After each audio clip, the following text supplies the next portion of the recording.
Hello friends, welcome to Feral Moon Designs. Not long ago I made a killer plant in my Making a Mandrake video, link in the pinned comment below, and ever since I couldn't help but wonder, what happens if I were to cross a Piranha plant from Super Mario with Audrey II from Little Shop of Horrors?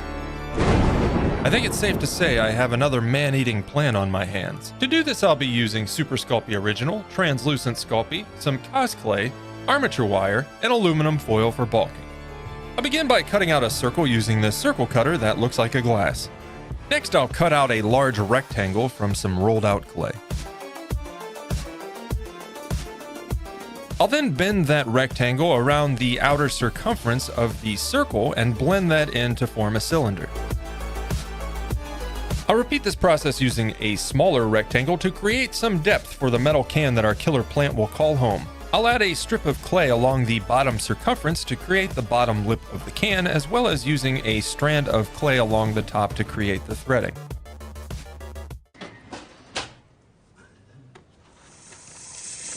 After a quick bake, I'll pack some Sculpey 3 I had laying around into the bottom to reinforce the seams. I'll then fill in the can with some tightly packed aluminum foil before topping it off with some more Sculpey 3. With that out of the way, I can begin the plant. I'll use some foil and form some shells that will act as the top and bottom jaws before covering the top of each of those surfaces with clay.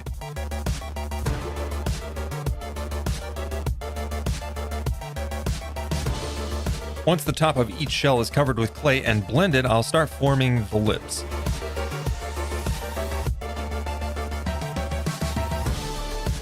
I'll give it a quick test fit and then go over the surface with isopropyl alcohol before hitting it with my texture roller.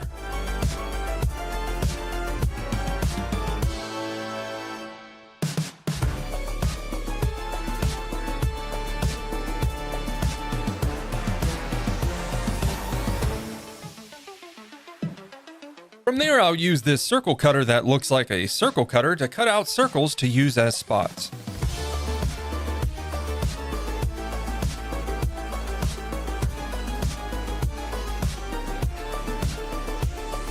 And with those circle spots in place, I'll use my scoop tool to blend the edges before going over those spots with my texture roller. I'll then use some strands of clay on the top and bottom jaw to create the vein detail. I'll start with the larger, girthier veins and blend those in at the seams before going in with some smaller strands of clay to create the smaller vein detail in a process that wasn't tedious at all.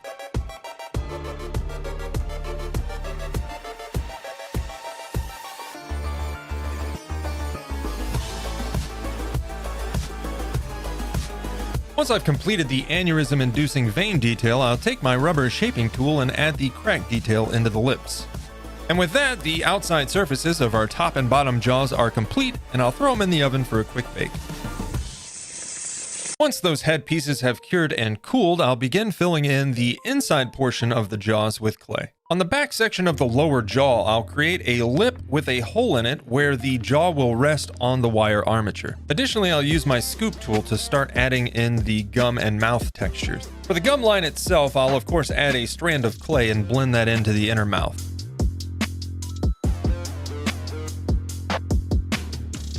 Once the inner mouth is complete, it's time to use some pre-baked teeth I made using translucent Sculpey and jam those into the gums.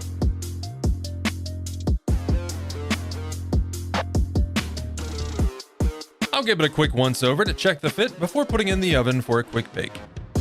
And with progress on the head moving right along, it's time to start the base of the plant. I'll wrap the armature wire with some smaller gauge wire before covering that with aluminum foil and then covering the aluminum foil with a layer of clay. I'll shape and blend this as desired before using my ball stylus to sketch out the plant detail and using my tools to carve and blend this accordingly.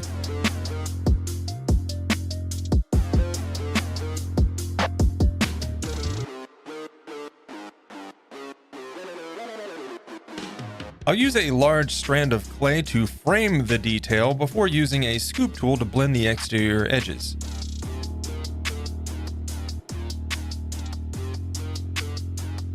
From there, I'll get to work on forming the node of the plant that connects the head to the stem before adding the texture.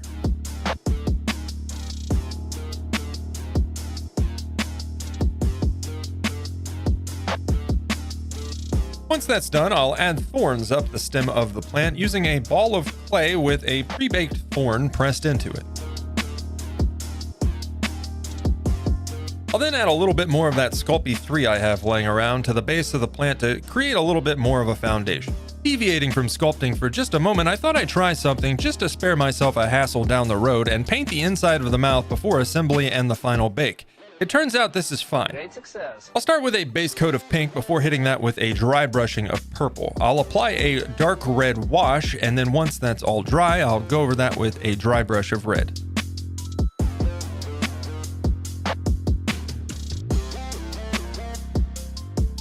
And while I'm at it, I'll go over the teeth with a dark brown wash to add some staining.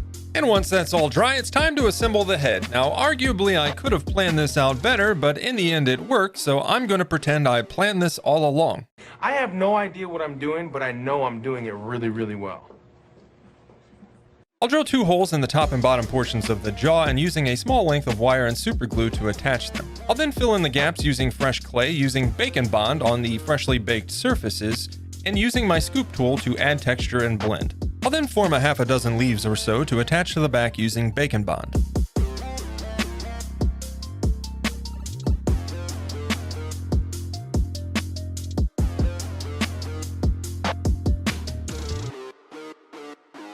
From there, I'll create several full leaves that I cut out using a cookie cutter and using my scoop tool to add the leaf texture and bevel the edges. And while I've got that cosplay out, I'll form a quick tongue and use my texture roller to create the texture before slipping it onto the wire to create a hole for later placement. And with another round of curing complete on the head, it's time to attach it to the stem. I'll fill in the gaps with more cosplay before applying Bacon Bond to the pre-baked surfaces. I'll then blend a strand of cosplay to create an adhesion foundation for our leaves. The leaves, which are each 2 cutouts pressed back to back, will then be fit into place. Once the leaves are in position, I'll add another strand of clay over top the bottom of the leaves and blend and shape that to finalize the node of the plant. I'll then fill in the gaps with some half leaves and blend those into the node. Finalizing those leafy bits now, it's time to make the leaves for the bottom of the plant by adding 2 of those cutouts to either side of an armature wire. I'll blend the edges and add some details before throwing everything in the oven for one final bake. I'll start the painting process off with the areas of the mouth that hadn't been previously painted before adding a dark green base coat to the stem and leaves.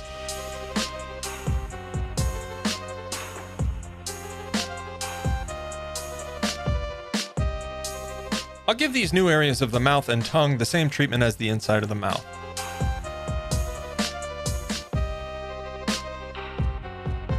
Crimson red will be used as the base for the top and bottom of the head.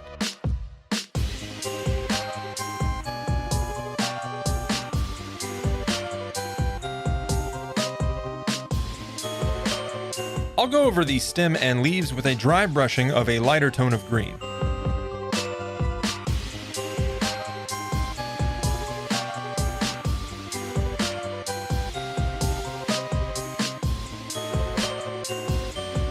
I'll repeat the same process with an even lighter shade of green, however this time only brushing the edges of the leaves. Once that's complete, I'll add a base coat of white to the top and bottom lips as well as the spots.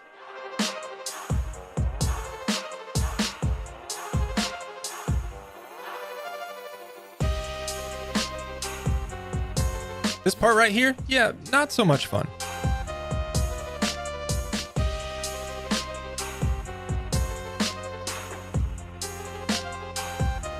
And with those spots completed and my aneurysm subsided, it's time to go over the thorns with a bone white.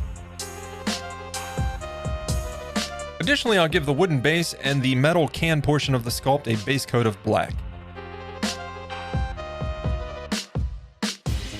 And now, do you remember all those fun vein details I did earlier? It's time to paint those with purple.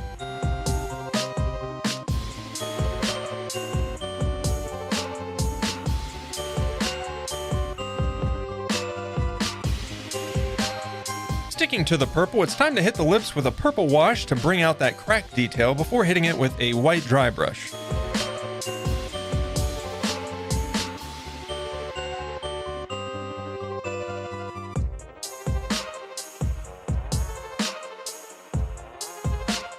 Now it's time to make that metal can metal with a dry brush of metallic silver.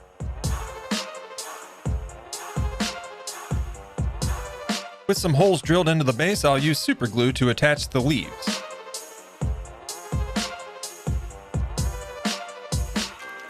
Next, I'll add silicone around the base and spread that out.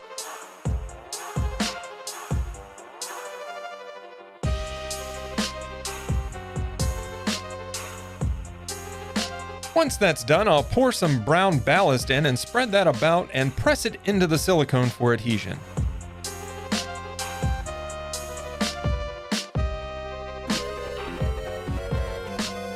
From there, I'll give the tongue a quick coat of UV resin and cure that with my UV flashlight. I'll use some additional resin to create a saliva drip off the tip of the tongue. Then using super glue, I'll fit the tongue into place.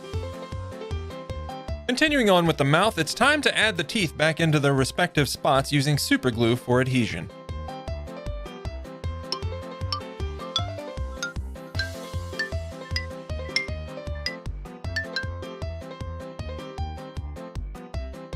And once those chompers are secure, I'll brush the base of the teeth and the gum line with a dark red wash.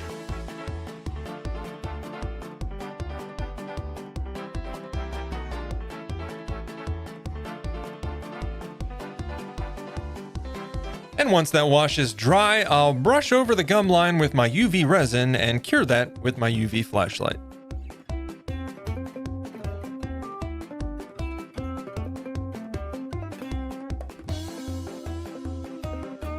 And now that we've made that grimacing grin gleam, it's time to get the flock out. Feed me! I'll start by squirting some PVA glue around the base of the plant and spreading that as desired.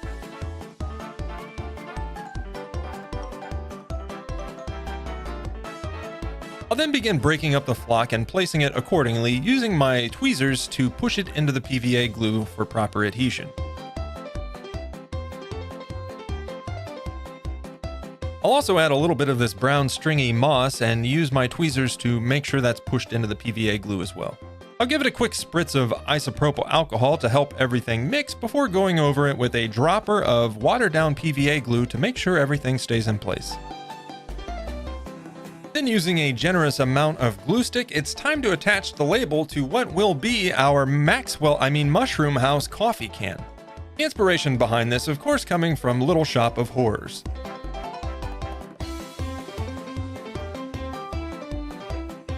Feed me, Club, feed me now! With that coffee can complete, it's time to attach it to our wooden base using some silicone.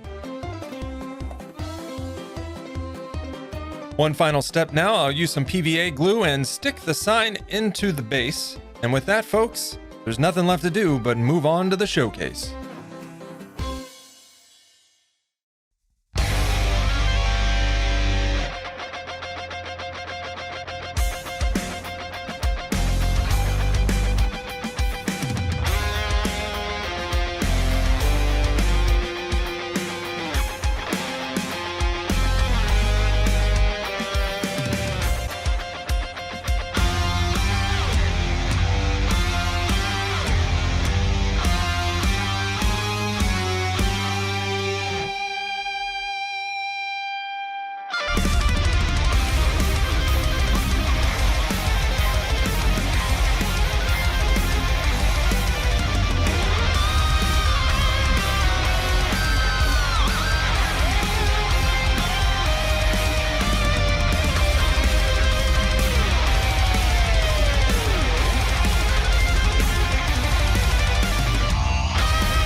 Folks, I want to take a quick moment to thank you for watching. I hope you enjoyed today's video.